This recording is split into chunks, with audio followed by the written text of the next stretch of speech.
क्या राहुल गांधी का आदर्शवाद, प्रधानमंत्री नरेंद्र मोदी की खांटी राजनीति उनके राजनीतिक अवसरवाद का मुकाबला कर पाएगा? आज राहुल गांधी ने आंध्र प्रदेश में एक प्रेस कॉन्फ्रेंस किया दोस्तों, और उन्होंने कहा कि मैं भारत जोड़ो यात्रा निकाल रहा हूं क्योंकि मैं इस देश में दिलों को जोड़ना चाहता हूं। पत्रकारों ने उनसे सीधा सवाल किया कि आप ये यात्रा तो निकाल रहे हैं, मगर इसका राजनीतिक क्या मकसद है? यह भी सवाल पूछा गया कि आखिर कांग्रेस में क्या कमी रह गई।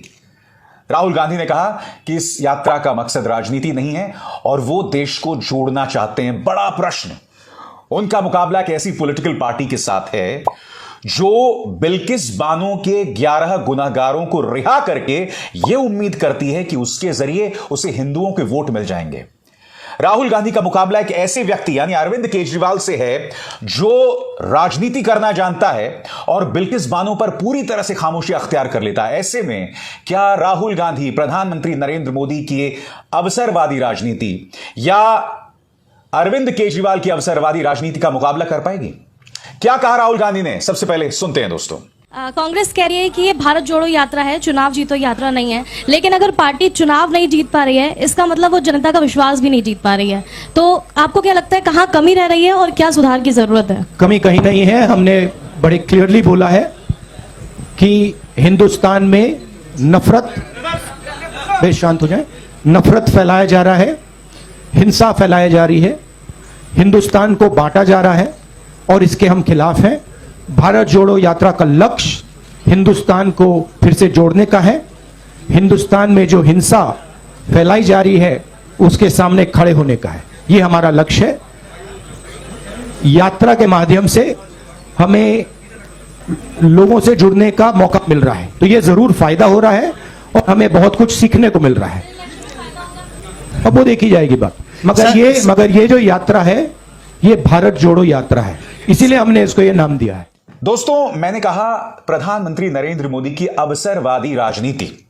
मैं आपको बतलाना चाहूंगा कि अब तक अरविंद केजरीवाल के स्कूल मॉडल का लगातार भारतीय जनता पार्टी मजाक उड़ाती रही है, मगर आज एक ऐसी तस्वीर सामने उभर कर आई जिसमें ऐसा लग रहा था कि प्रधानमंत्री नरेंद्र मोदी दिल्ली के उप मुख्यमंत्री मनीष सिसोदिया से इंस्पायर्ड हैं। आपके सामने दो तस्वीरें देखिए। ऊपरी तस्वीर में आप देख सकते हैं मनीष सिसोदिया स्कूली बच्चों के बीच बैठे हैं और एक क्लास के अंदर सुन रहे हैं, और नीचे आज प्रधानमंत्री का नजारा। इस पर अरविंद केजरीवाल ने कुछ नहीं कहा है, बस ये दो तस्वीरें ट्वीट की हैं। बड़ा प्रश्न ये कि राजनीति के लिए जिन लोगों का मजाक कुछ दिनों पहले तक प्रधानमंत्री नरेंद्र मोदी या बीजेपी उड़ाया करती थी, क्या आप उनका अनुसरण करेंगे? और क्या इन लोगों के साथ राहुल गांधी मुकाबला कर पाएंगे?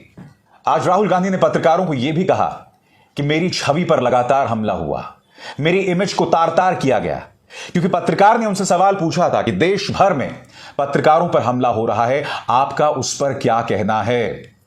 इस मुद्दे पर राहुल गांधी से क्या पूछा गया और उन्होंने क्या जवाब दिया, आइए सुनते हैं। You notice there are so many attacks on journalists nationwide. Do you have any framework to help the journalists? Do you notice there is also so many attacks on me nationwide and on me, on my image? Sir, what is your framework to help the journalists? The Congress party of course believes in a free discussion. Congress party has the courage to face journalists. We are not scared of journalists. Of course the BJP doesn't like to face the truth, is scared of journalists, doesn't like this type of conversation. By the way, have you ever seen the Prime Minister having such a press conference? Have you seen the Prime Minister having such a press conference? Never. Sir. Yes. Right? Sir, Khalil from... No, one second. So we have a culture where we see journalists as our allies because we want information. We want to understand what's going on. So when we are in power, we see you as people who give us information to govern, not as people who should be silent.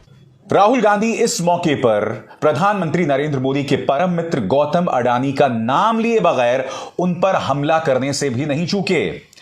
उनका साफ तौर पर कहना था कि गरीबों का पैसा जो है वो धन्ना सेठों को दिया जा रहा है, वो धन्ना सेठ जो आराम से हमारे बैंकों से पैसा लेकर रफू चक्कर हो जाते हैं। उन्होंने यह भी कहा कि प्रधानमंत्री नरेंद्र मोदी के एक परम मित्र हैं जो इस वक्त दुनिया के दूसरे या तीसरे सबसे धनी व्यक्ति हैं। जाहिर सी बात है, यहां पर उनका इशारा गौतम अडानी की तरफ था। सुनिए क्या बोल रहे हैं Rahul Gandhi. And any small businessman will tell you the devastation that has been caused. Thousands and thousands and thousands, I would say lakhs of them have gone out of business. So India's ability to create jobs has been crippled. At the same time, massive transfer of wealth is taking place from the poor people and from the middle class to a handful of really rich business people. As you must be aware, the second richest or now the third richest man in the world is Indian. And he's a close associate of the Prime Minister, a friend of the Prime Minister, and everybody understands exactly how he's become the third richest man. What people don't clearly understand is that this is a money transfer from the farmers, from the small businessman, from the middle class into the hands of these type of very rich people. These people have access to the entire banking system. So a small businessman, farmer cannot access the banking system, but these people can have unlimited debt, as this gentleman has. So the entire economy has been crippled, and a lot of work will have to be done to bring that economy back to life. तो बड़ा प्रश्न, क्या राहुल गांधी का आदर्शवाद प्रधानमंत्री नरेंद्र मोदी के अवसरवाद से मुकाबला कर पाएगा? मैंने कार्यक्रम की शुरुआत में आपको दिखलाया कि किस तरह से प्रधानमंत्री नरेंद्र मोदी को इस बात की चिंता भी नहीं है कि जिस तरह से वो स्कूली बच्चों के बीच बैठे हुए हैं, आम आदमी पार्टी जो है उसी तस्वीर का इस्तेमाल कर रही है प्रधानमंत्री नरेंद्र मोदी को घेरने के लिए। आप देख सकते हैं अरविंद केजरीवाल ने क्या ट्वीट किया है बगैर एक शब्द कहे, मगर उसके जरिए जो है संदेश जो है वो जाहिर हो रहा है। आज आपको यह समझना पड़ेगा कि राहुल गांधी का मुकाबला न सिर्फ भारतीय जनता पार्टी की चुनावी मशीनरी के साथ है, बल्कि बीजेपी की सोच के साथ है। वो समझाने के लिए मैं आपके सामने 2-3 मिसालें रखना चाहूंगा। सबसे पहले दोस्तों, मैं आपका ध्यान खींचना चाहूंगा राजनाथ सिंह के इस बयान की तरफ। राजनाथ सिंह क्या कह रहे हैं मैं पढ़ के सुनाना चाहता हूं। मीडिया में अभिव्यक्ति की स्वतंत्रता के नाम पर विभाजनकारी बातें प्रचारित करने की कोशिश हो रही है। राजनाथ सिंह हमला बोल रहे हैं गोदी मीडिया पर। यह बात आपको अटपटी नहीं लगती है? वो गोदी मीडिया जो अपने जहरीले प्रचार से बीजेपी की मदद कर रहा है, उस पर हमला बोल रहे हैं राजनाथ सिंह। आपको याद होगा कुछ दिनों पहले देश के गद्दारों को गोली मारो प्यारों को नारा देने वाले माननीय अनुराग ठाकुर ने भी मीडिया में जो जहरीला प्रचार चलाया जा रहा है उस पर अपनी बात कही थी कि नहीं कही थी? इन दोनों बयानों के पीछे की सोच पर गौर कीजिए। बीजेपी कहीं ना कहीं समझ रही है कि उसका जो सबसे भरोसेमंद साथी था यानी मीडिया, यानी गोदी मीडिया, उसकी विश्वसनीयता गई 12 के भाव।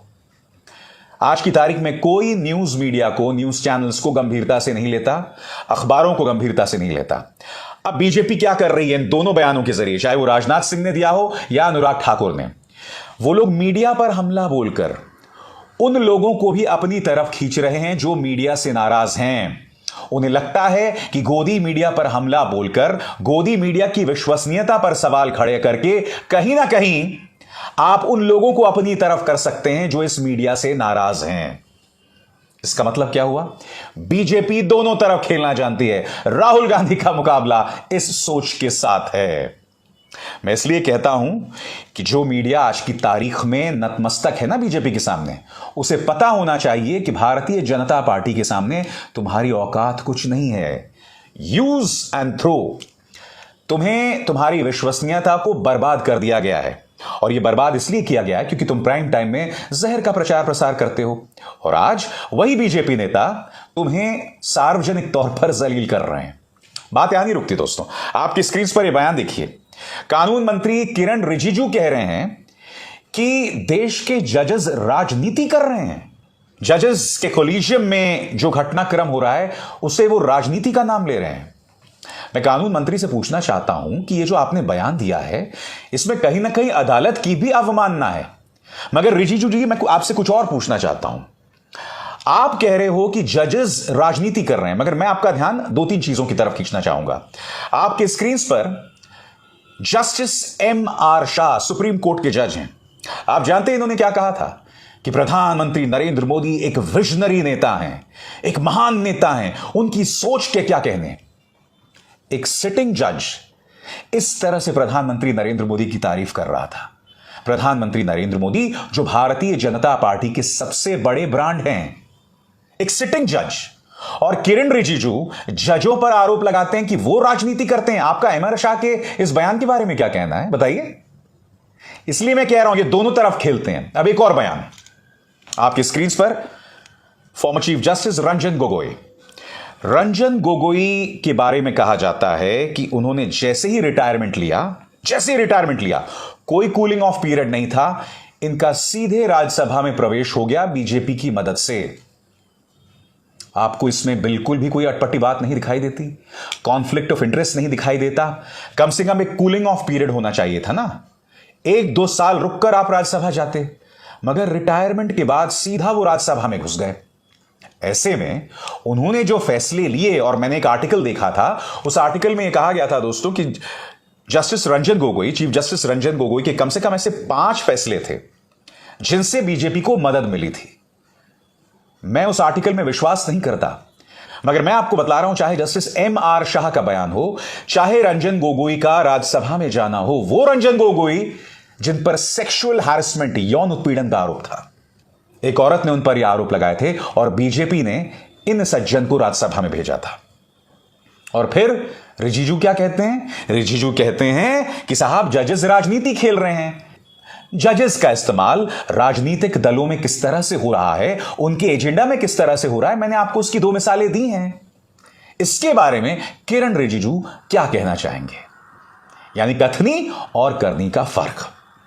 उसी तरह से आपको याद होगा आरएसएस के बड़े नेता दत्तात्रेय होसबोले, इन्होंने देश के अंदर जो है महंगाई के बारे में कहा था ये बहुत बड़ा राक्षस है, दशहरा में इस राक्षस का वध होना चाहिए जिसका नाम महंगाई है, जिसके पैरों तले देश की गरीब जनता पिस रही है। अब ये महंगाई कौन लाया? ये महंगाई तो मोदी सरकार लेकर आई ना, क्योंकि सत्ता में कौन है? मोदी सरकार है। यानी आरएसएस दोनों तरफ खेलना चाहती है, महंगाई पर भी बात कर रही है और बीजेपी की मदद भी कर रही है। तो ये 2 तरफा बातें तो नहीं हो सकती ना, मगर बीजेपी ये 2 तरफा बातें करती है। इसलिए मैंने कहा राहुल गांधी का मुकाबला इन चीजों के साथ है। वो भारतीय जनता पार्टी जो महिला सम्मान की बात करती है, वो भारतीय जनता पार्टी जो बेटी बचाओ बेटी पढ़ाओ की बात करती है, वो बिल्किस के 11 गुनहगारों को रिहा कर देती है। खुद अमित शाह के गृह मंत्रालय ने उन 11 लोगों को रिहा करवाया।